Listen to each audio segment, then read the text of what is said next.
What is up, ladies and gentle nerds? It's your boy Graham, also known as HamHawks42 on the internet, and this is another edition of the Overthinking MTG podcast.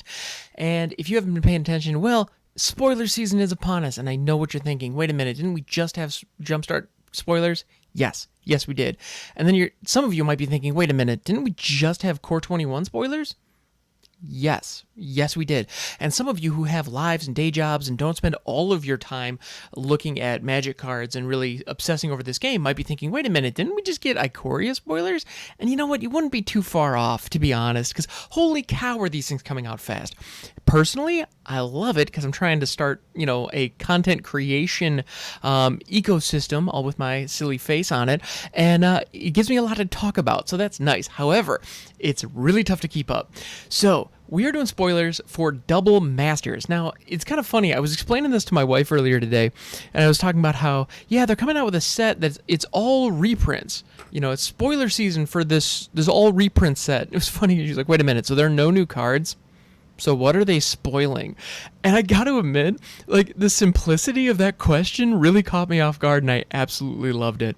And then, of course, I got to explain. It's which cards are being included, and, so which ones are going to drop in price, going forward on the secondary market, which I know, as far as Wizards is concerned, Hush Hush doesn't exist, but come on. Had that conversation, and I got to explain it to her, and it makes sense. It's not like this is a silly product by any means. I just love how, from the outside looking in, spoiler season for a reprint set seems kind of silly. But the truth is, it is really cool to see what cards Wizards is investing in and which ones they've identified have reached a really high price threshold, and which ones they're going to address with these reprints. And the one that I wanted to talk about specifically and really dive into today is Cyclonic Rift, because they have proved that, they've recognized that Cyclonic Rift is one that was on their target list. And on top of that, they're giving it a full, pretty alternate art treatment. And Double Masters is proving to be an interesting, rather controversial topic in the way that they're handling alternate art. And it's a very intriguing situation, because if you haven't been paying attention, they have some products that are going to be VIP boosters, as they're called, which are going to be $100 a piece for a single booster pack. Now, that booster pack is going to be loaded to the gills, to be fair. However, the opportunity cost is going to be really, really high, because you have a handful of rare and mythic slots in those boosters, and they're going to be special alt arts and foils. So, okay, that's neat, but at the same time, if you get a Cyclonic Rift in there, you're not mad if you are a Commander player. Now, if you're a Modern player who is really hoping to get their hands on a Karn Liberated and a Jace the Mind Sculptor, and you open a Cyclonic Rift in one of the Urza lands, you're going to be really, really pissed, because the difference is so huge. Meanwhile, if you crack one of those packs and you get a Karn Liberated and a Jace the Mind Sculptor, you're going to be over the moon, because you spent $100 and in 2 cards got about $200 worth of value. That's in cards that are going to retain their value unless Wizards just prints the ever-loving snot out of them for the next 2 years, which isn't going to happen.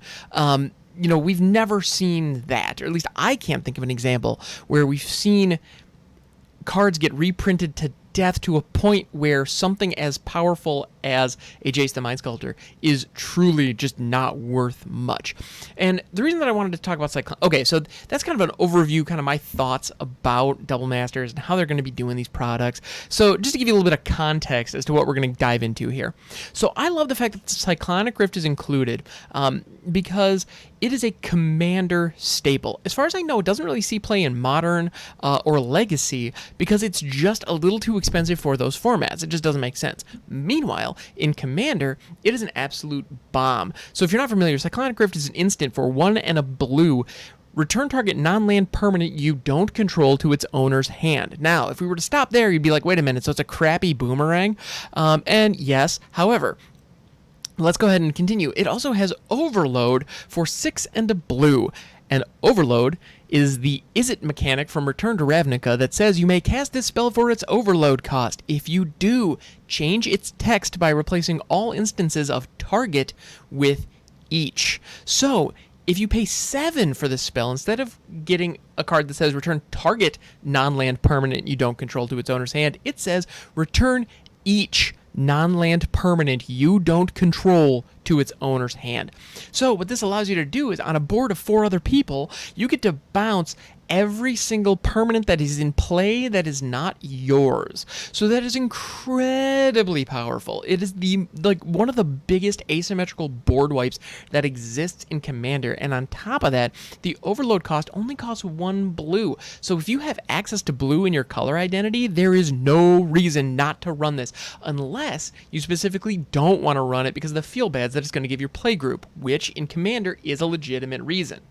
So if it's just a matter of power level and just trying to find the best board wipe for the situation, Cyclonic Rift is a number 1 with a bullet. It's almost impossible to think of a better board wipe. And as a result, if you're playing in a competitive EDH situation, or if you're playing in like a high-powered casual EDH situation where you're not full-on like CEDH, but you're really just, you and your play group have been known to kind of take the gloves off every now and then and pull out some pretty nasty action. Cyclonic Rift definitely qualifies. It fits into that archetype or that play style very, very well. Yeah, it's just crazy popular. And as a result, it's been reprinted a handful of times, but it's never been reprinted enough. And the value on it has been creeping up and up and up and up and up. And last I really checked on it, it was around a $50 card. So this is no joke. For one little strip of cardboard, $50 is an awful lot. But the truth is, with Commander staples, Commander players, which I can speak to from personal experience, really love deck building, and so building a lot of decks is something that all Commander players find themselves wanting to do. And I've seen some other folks out on social media and some folks in my Discord server, which link in the description below, by the way, if you wanted to join the conversation. We talk a lot about the different decks that we're building, and we all love to build a lot of decks. And so if in every single deck that has access to blue, you're going to want to throw to Cyclonic Rift, if you're an average Commander player, you have 3, 5, 10 Commander decks. How many of those are going to be blue? Probably a number of them, or at least have blue in them. And so if every single Commander player on average, say, I'm going to be conservative and say every Commander player is going to want 2 of these on average, or even if they only want 1 and are willing to move it between the different decks, which is a huge pain, but hey, you know what? For $50, I'm willing to have a little bit of a headache in between games. But so if every single Commander player wants 1 of these, we're talking tens, if not hundreds of thousands of players. Like, if not, actually, is it millions of players at this point? Like, it might be. And that's insane. And the other thing about Commander players is it's tough to get numbers on them because it's a casual format. So this is just, it's one of those cards that the demand on this is through the roof. And so the fact that they're reprinting it is excellent. And I love the fact that they're reprinting it twice. So they have the version that I have here on screen, which is an alternate art version, which shows an Is It Mage. And I love the flavor text on this. It says, oh, that's what that switch does.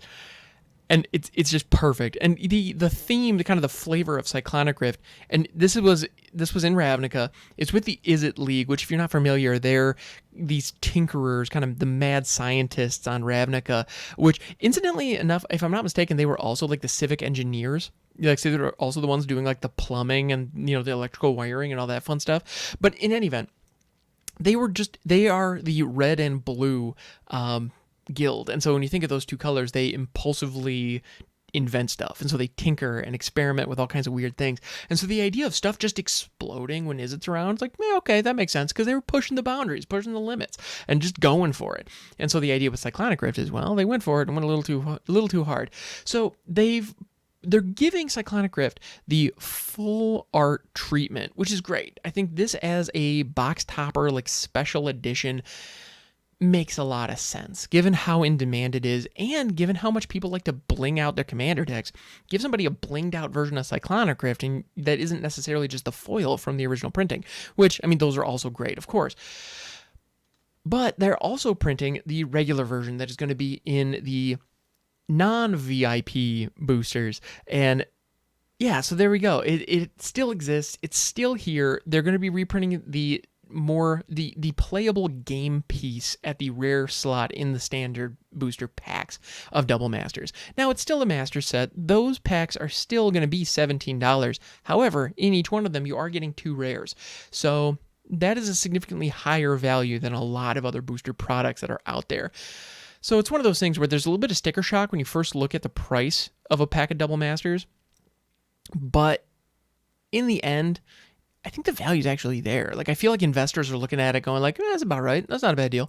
And when it has staples like Cyclonic Rift in it, you're going to, like, these are going to be valuable. Absolutely. You have things like the Tron lands at common in this set. And the thing is, like, the Tron lands, when I came back to the game, like, 2 years ago now, I dug up actually I had a play set of the Tron lands from 8th edition. I ended up selling all of them for, like, I want to say like $30, $40. Like, I think they were like, yeah, they were a number, like, I don't know, I got a decent little chunk of change for him. It was a handful of dollars for, a couple strips of cardboard that were uncommon at the time, because that deck is so popular across so many formats. And so the idea that even that is at the common slot, like, you're going to see some real bangers in this set. I'm looking forward to seeing what else they're going to be reprinting. Some of them, to be fair, that they've spoiled so far have been a little lackluster, but at the same time, some of that's to be expected. Not every single rare is going to be an amazing, beautiful chase rare. They just aren't. That's just the nature of the game. But the fact that Cyclonic Rift is included, I think, is an excellent indicator that Commander is going to be taken care of. They've also included another card that I would be remiss if I didn't bring it up, and that is, and pardon me on the YouTube feed here, I know my screen is not doing the most fun of things. However, this is unscripted and unedited, like these podcasts always are. And so that would be the one and only Jace the Mind Sculptor. This guy's going to be coming back, and if you aren't familiar, Jace the Mind Sculptor has been around, for freaking ever. Not actually, to be honest, I don't even remember the exact first set that he showed up in, but this guy is a modern and legacy staple. And if you're wondering why, you clearly have never read the card, only because it does every single thing you want blue to do. It's one of the most powerful planeswalkers ever printed. The only one that I have heard rival this is Oko, and that one is pushed by design. It's really hard, and I suppose you could probably argue Ren and 6 is up there too. But what Chase the Mind Sculptor is, it costs 4. It has 4 abilities. So Homeboy has 4 abilities. Plus 2, look at the top card of target player's library. You may put that card at the bottom of that player's library. So you can just scribe from anyone on the table. You can dictate what your opponents draw, basically, with that. That alone, that's its plus. And if you're not familiar with Planeswalker abilities, that means that's its weakest ability, and it's plus 2. Oh my goodness. So then, he also has an ability for 0. Draw 3 cards, then put 2 cards on from your hand on top of your library in any order. And if you're not familiar, that is Brainstorm, which is a spell that is so powerful it is banned in a handful of formats. It is crazy good. And that's just its 0 ability. You can just do that every single turn when Jace is out, just cuz. Then he has a -1, return target creature to its owner's hand. You can do that 3 times without upticking him, ladies and gentlemen. Just throwing that out there. And then -12, which, let's be honest, you're probably never going to hit that unless you're the kind of guy who drops Jace the Mind Sculptor in a Commander game amongst friends. Because I don't know why you would do that, but I mean, hey, it's out there. Exile all cards from target player's library, then that player shuffles their hand into their library. So you're stripping someone of their hand, and their entire hand becomes their library. Now, if they're hellbent, if they have no cards in hand, that just means their library's gone. It's just completely gone. At that point, you can just pass the turn and win. Now, that, like I said, that is a -12, so the chances of you actually hitting that are so astronomical, but you really don't care. The amount of value that you can get on those 3 other abilities makes that alt just like a crazy meme. Like, that's an achievement unlocked moment if you want to jank your way to hit that thing. And that's the thing, Jace has something for everyone. This card is possibly the greatest, this card is arguably the best Planeswalker ever printed, period. And he's going to be showing up. He's in this set.